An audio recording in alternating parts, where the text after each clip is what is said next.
I'm the Reverend Bill Selazny, and I welcome you to the Channing Memorial Church 2021 Summer Services program. Newport has a very interesting history, starting from its founding in 1639. Some notable moments in our history was the British occupation during the Revolutionary War, the city's involvement in the slave trade, including an auction block on Long Wharf in the 17 and 1800s. Growth of the rum manufacturing business. The arrival of rich industrialists and business people in the 1800s who built magnificent homes. Development of a very large Navy facility in the late 1800s. And in the midst of all of this, a small congregation was established in 1835. That became Channing Memorial Church. Channing Memorial Church has built a sanctuary, 400 seats or so, out of Connecticut pink granite, adjacent to the downtown area, with stained glass created by renowned artists from around the world. I'm currently standing in that sanctuary. There is a lot of history in this city and this church. And this congregation has taken on projects over the years to preserve our portion of the community's heritage. Our speaker today will take us on a walk through our church's and city's history as it pertains to the congregation, dropping in on some parts of our 3-building campus that have been restored, and looking in on areas that are not usually seen, or for that matter, even remembered. Our chalice lighting words are written by Florence Caplow. As we kindle this flame, we honor and remember those of past generations who have passed through this church. Their brightness lives on in our vision. Their courage lives on in our commitments. And as we light this chalice, we think of all of those who are now involved in the life of this special community. We experience their love for our religious home and this congregation.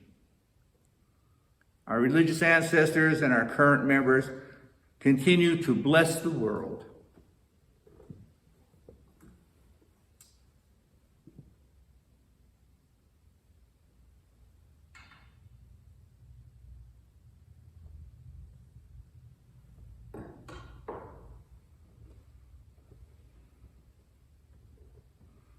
Our presenter today is Chris Laudon.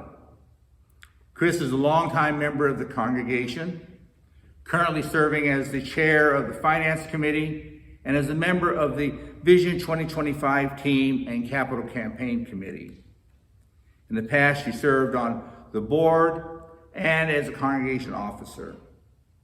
She has a keen interest in history and is a tour guide for the Newport Historical Society. It is through her work on the current and past Channing Church restoration projects that she has developed this encyclopedic knowledge about our church buildings, which she will tell us about today. I present to you Chris Laudon. Good morning. This morning I will be sharing with you some photographs of various projects we've done at Channing, including the most recent roof project. You'll see in front of you immediately the side of the church before the roof project. Realize that because this is a memorial to William Ellery Channing, we have a heritage to protect here and to preserve. And so a lot of the work we've done has been with that commitment in hand. This building is not Channing Memorial Church. It is one of Elbridge Boyden's other churches, but you can see the cupola, which is rather a duplicate of ours, and a lot of the details of this building are also like ours. Another Elbridge Boyden building with a cupola and with a finial like the one we have. So work was begun last winter, and the first step was to deal with all the staging. If you came by the church at that point, you saw that we were within kind of a network of staging. This picture is of the finial that was on top of the cupola, the original one from 1880. And it had corroded, the crown had fallen down, and it was really a bit difficult to figure out how it originally was, except that they did reconstruct it and put the pieces back together and then created a new duplicate of it. The next photograph is of the duplicate, the lower part, and then in the second picture, the upper part. And they all went on a spindle that was in the center of both, that you'll see in a later photograph. This is the new slate on the top of the cupola. And then a pretty elaborate staging to be able to get up to the top, because realize this is rather large. And this is the point on which the top section was constructed. And it does have the crown and the original, the duplication of the original finial. You can see at the bottom the repainted wooden part of the cupola as well. It's been painted very dark green black, which basically matches what was underneath in the original. Now, for the first time, people have been up here for many decades, and they took off the plywood to see what was inside. The wood is in really quite good condition by and large, so they gradually took it apart. It has a series of louvers on all four sides, and then you'll notice there are little letters on them, an E and an N for north, E for east. And if you see off in the corner how high up in the air this is. In the center, there's a metal pan covering the opening to the roof underneath.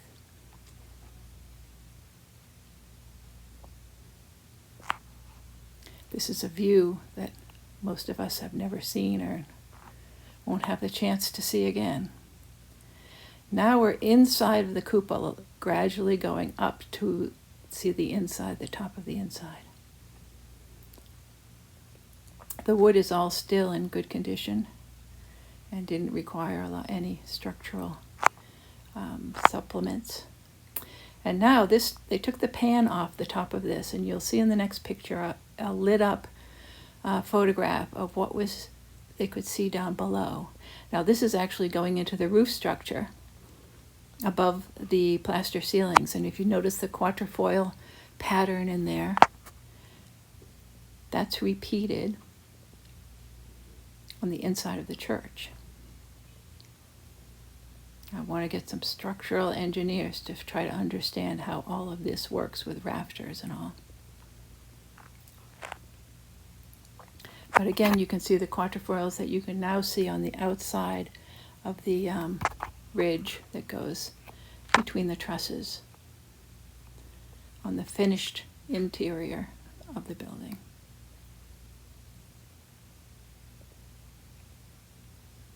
These are photographs taken through that little missing tile up in the ceiling. Now some of the wood had deteriorated, so they replaced it. In other cases, they patched it, filled it, and then did a new paint job. Now this is the top of the chimney. Now no one has really ever seen the top of the chimney of late, so we've had water problems in the plaster below inside of the church, and so we were concerned that it may be water leaking from the top of the chimney. Therefore, we asked if they could, at the same time they were doing this work, put a new copper cap on the chimney to keep rainwater out. And you see it here. You can see the elks off in the background and our playground. And then this is the new copper cap, which is intended to keep rainwater out. This is a deflector that's just a little uphill from the chimney. Now this is one of my favorite pictures because it shows 3 finials, all reconstructed in the last 20 years. And these are photographs of the slate up close, the original 1880s slate. And you see how it's deteriorated. It still has the 2 holes, and it's lasted for a long time, but it has been eaten away by environmental chemicals and all, and rain. These are 2 stages of the west side of the church, and now the east side with the ice and water membrane, and now with the new slate going on. You see the shiny copper, that's the flashing that keeps the water from getting inside the church. And there's flashing at any point where the stone meets the slate roof. Eventually this will all turn green.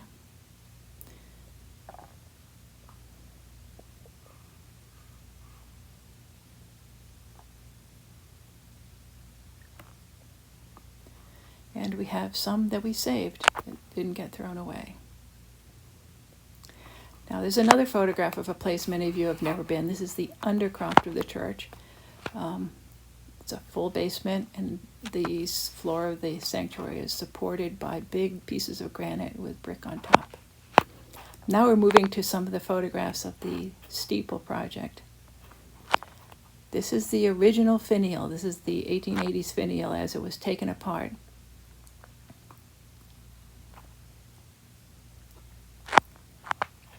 This I still have, and I have the original finial in my garage saved to use for another purpose in the future. But this is when they took it apart so that they could duplicate it and built the new copper one that you see in this photograph that's now up on top. They boxed it all up, put it on a lift, brought it to the top of the steeple, and you see it being installed. I was lucky enough to get to go to the top of the steeple the day they were ready to do that. There are three pane windows up at the dormers of the steeple, and here you see the condition they were in. The wood frame was rotted, and so they were all replaced and rebuilt. This is inside the belfry. There are the louvers that have been rebuilt, and then there's netting on the inside to keep birds out.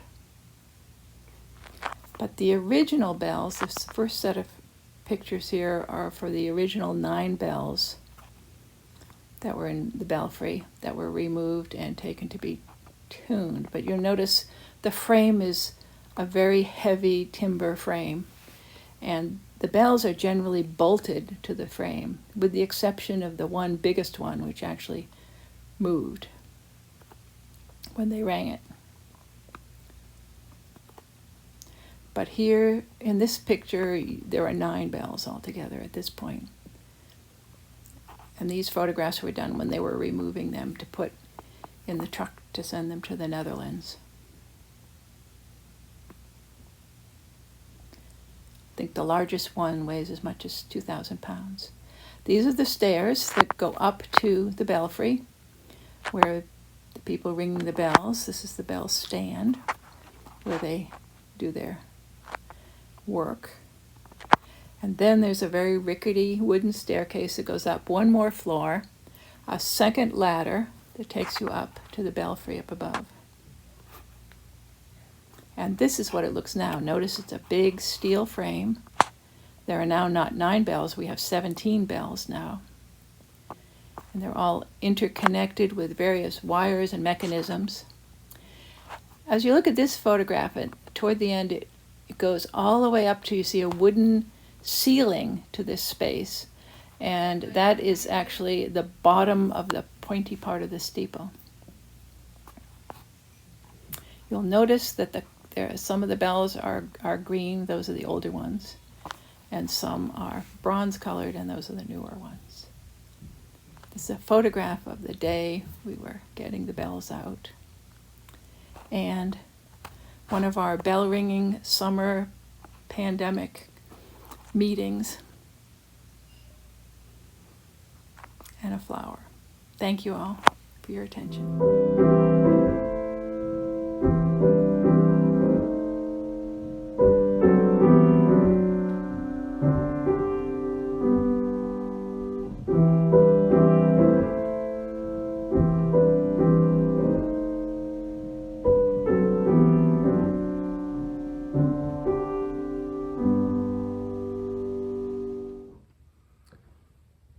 All of the programs and facilities and staff at Channing Church are made possible because of the financial gifts of our members, friends, and supporters.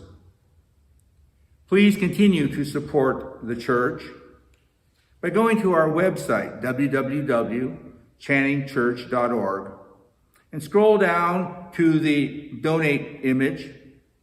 Click on that and then follow the directions to make a one-time or a multiple-time donation. If you found this service or our other services interesting and meaningful to you, come back and let a friend know about them and Channing Church. I invite you also to check out our website for more information about the church and its programs. In closing, as we go about our week, may we hear the melody of life and find ourselves singing harmony. May we feel it in our bones and feel the rhythm of life and find ourselves dancing. So be it.